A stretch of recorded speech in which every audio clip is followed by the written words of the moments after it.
Your eyes can be made more beautiful in seconds. Just see how quickly and easily you can use Maybelline to form lovely, expressive brows. Your lips are gonna drive people wild. With a sleek design in lipstick. Right. But of course, he's going to notice your face first, so that's where the hard work must be put in.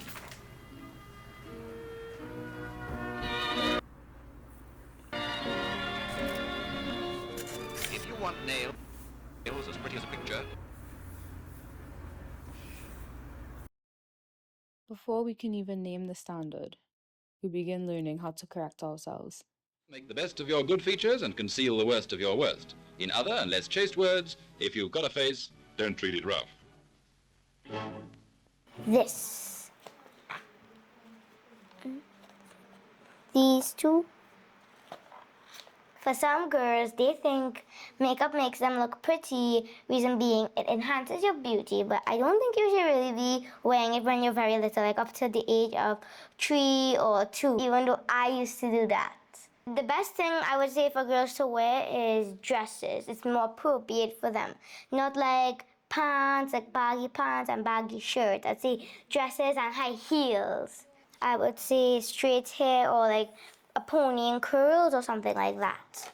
Why? Because it would make them look nice. Now I'm doing eyeshadow. I just had to take it and like redo it, reason being it kind of smudged and still kind of smudged. Ooh, it came out nice. I'm gonna underline it right here. Purple.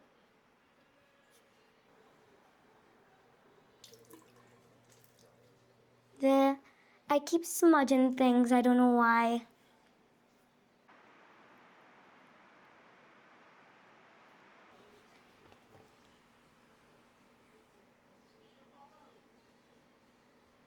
Right there. If that's good. Something girls get told to always do is always to be polite, always make sure like nowhere in your body, like your whole body is scattered. I think girls have more rules than boys. Boys like to have 0 rules so they could do anything they want, but when you don't have rules, bad things happen. You can't always tell a person what you can't. You can't always control a person. Even though, well, some people actually control them based on bullying, because they bully like girls. Sometimes girls actually bully girls sometimes. I did my makeup, my eyelids tie-dye. When she says it, it still sounds like play. Color, mistakes, and just fun.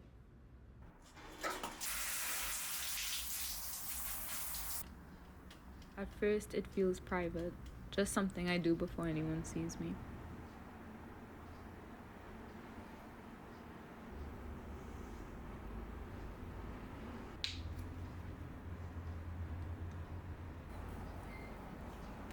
There is comfort in the routine, but there's pressure in it too.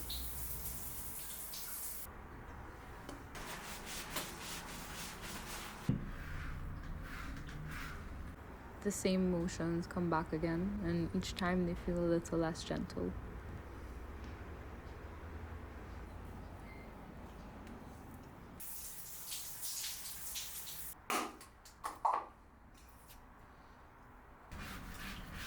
What began as care starts turning into correction.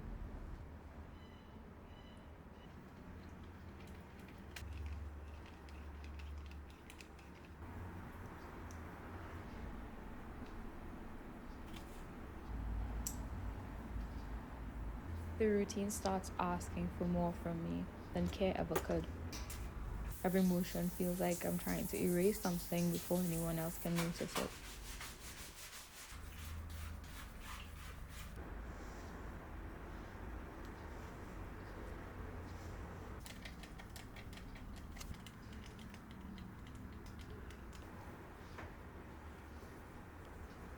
At some point, I stop caring for my body and start working against it. There are still many do's and don'ts on the way to become a complete, attractive person. Cultivate a relaxed, pleasant voice. Speak correct English. Don't talk too much or too loud. Sometimes it doesn't go over too well. And keep in mind, listening is often more appreciated than talking.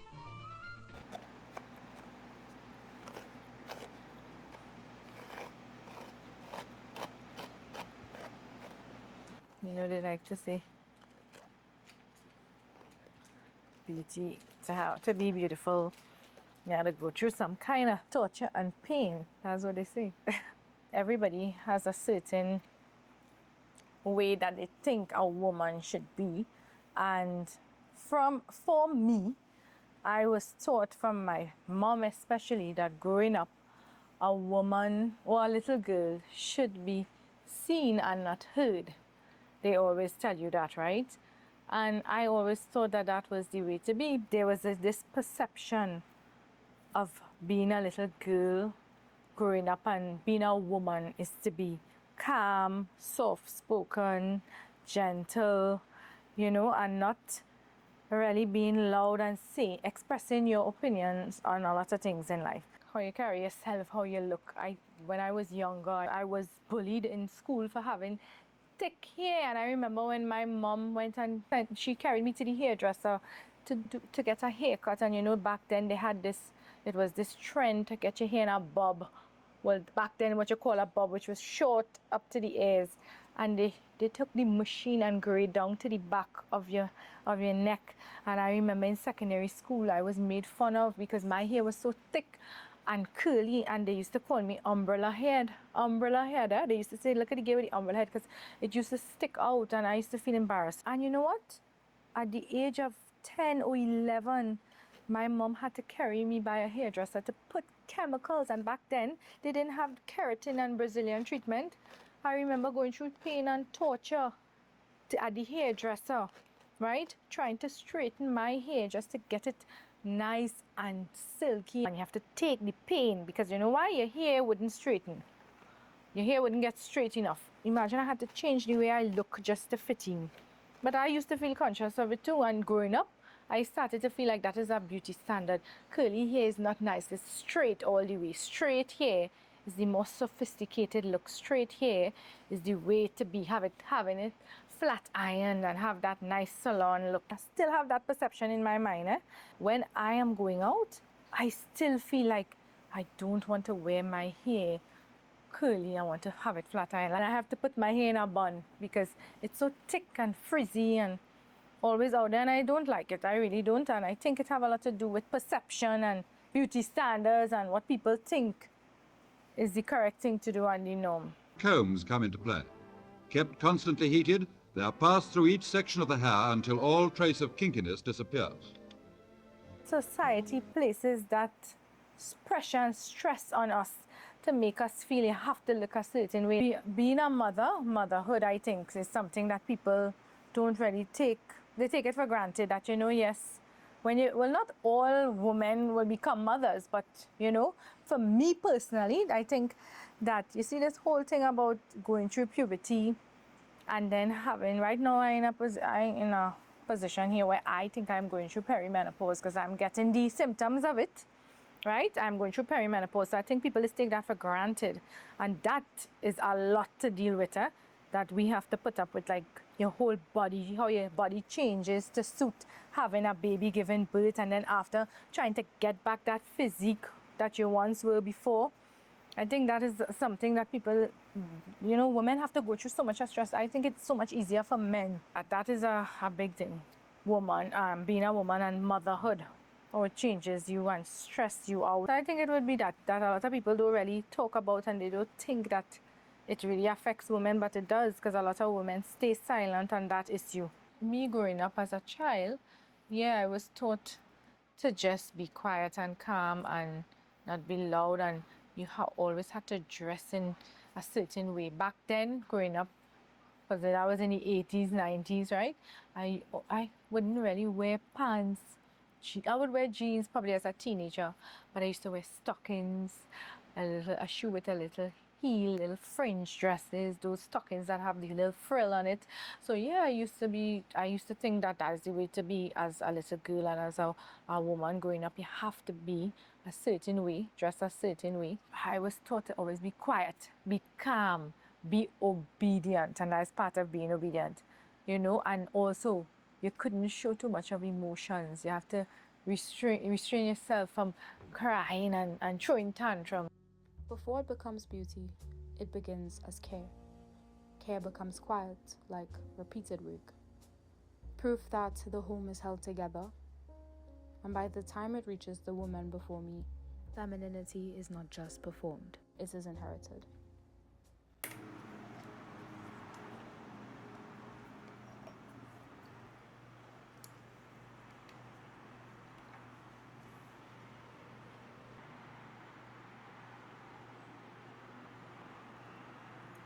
Right.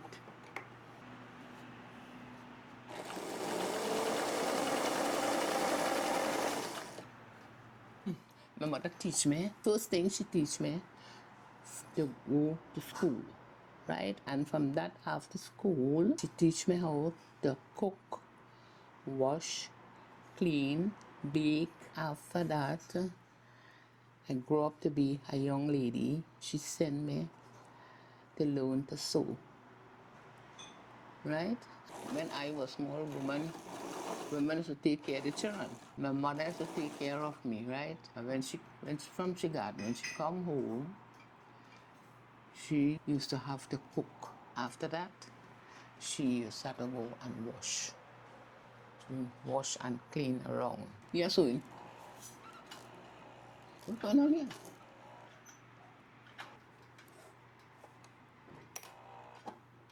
What's going on? Incorrect.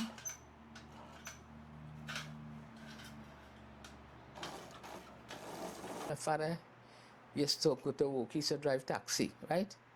And my mother used to take care of us home. That's the way we grew up. We want to leave to go anywhere. Most of the time we grew up home. Long ago, when people have their children home, right? And they come home from school, they have to learn to do something in the house. Learn to cook a little, wash a little dishes and all these kind of things. No, my mom never went to school because at that time, those people at that age, they never like to send their girl children to school. I really can't tell you why, but they never send their girl children to school. Remain home and take care of the house, take care of the surrounded, and see about the children. When I grew up to be a young lady, I went to learn to sew. After I finished learning to sew, I happened to get married. I had to get married. And when you get married, you have to have children. Your parents tell you mustn't talk back when people tell anything. Stay quiet. Because it is not good to answer back people. It is not right. If they never listen, you have to caution them over and over. Whatever they're doing wrong things, they have to listen to their parents. Sometimes you beat them too.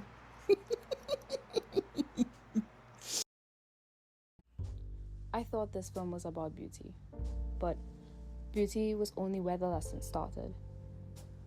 It starts young, in small rules about what girls should look like.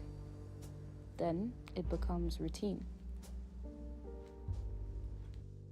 It becomes silence, softness, straight hair, and learning not to show too much. It becomes cooking and cleaning and sewing and staying quiet and being useful. I started trying to build myself from pieces that were never really mine. These images look old, but the rules are not gone. They just learn how to look modern. I am not outside of the performance, but I can see it now.